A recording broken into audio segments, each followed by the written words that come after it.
టౌనంపల్లి police station crime number 20/2026 ఈ కేసులో love Kumar అనే అతను హత్య చేయబడ్డాడు.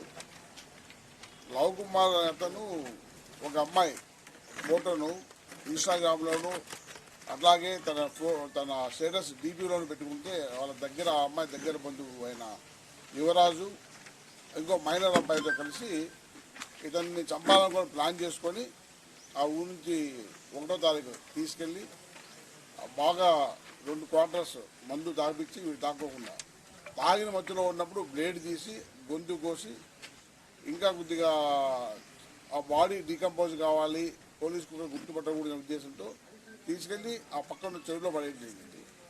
ఒక 2 డేస్ తర్వాత ఒక డెడ్ బాడీ పోలీస్ స్టేషన్లో చెరువులో ఉందన్న సమాచారం మేరకు పోలీసులు వెళ్ళి చూస్తే అక్కడ గొంతు కోయబడిన స్థితిలో లవ్ కుమార్ ఉన్నాడు.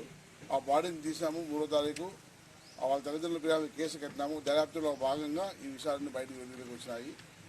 ఆ అబ్బాయి యువరాజును తర్వాత ఇంకో మైనర్ అబ్బాయిని కూడా అరెస్ట్ చేయడం జరిగింది. వాళ్ళిద్దరు రిమాండ్ తరలిస్తున్నాం. ఇది కేవలం తన ఇష్టమైన అమ్మాయిని ఫోటో తీసుకొని ఇన్స్టాగ్రామ్లోను ఫేస్బుక్ డీపీలో పెట్టుకోవడం వల్ల ఈ మర్డర్ జరిగింది.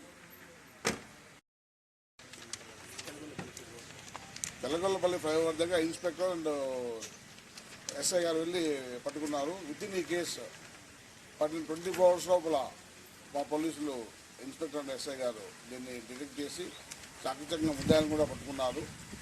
హత్యకు కారణమైన విషయంతో పాటు ఆల్ సైంటిఫిక్ ఎవిడెన్సెస్ ఆ బ్లడ్ డాట్స్ కానీ వీళ్ళ దగ్గర ఉన్నవన్నీ కానీ ఆ సీసీ ఫుటేజ్ కానీ ఏ టు జెడ్ వాళ్ళు బాగా దర్యాప్తులో భాగంగా దాన్ని సీజ్ చేయడం జరిగింది. ఆ బ్లడ్ స్టెయిన్స్ వాళ్ళు ఇద్దరు ఎస్ఐఎన్సీని అభినందిస్తున్నాను.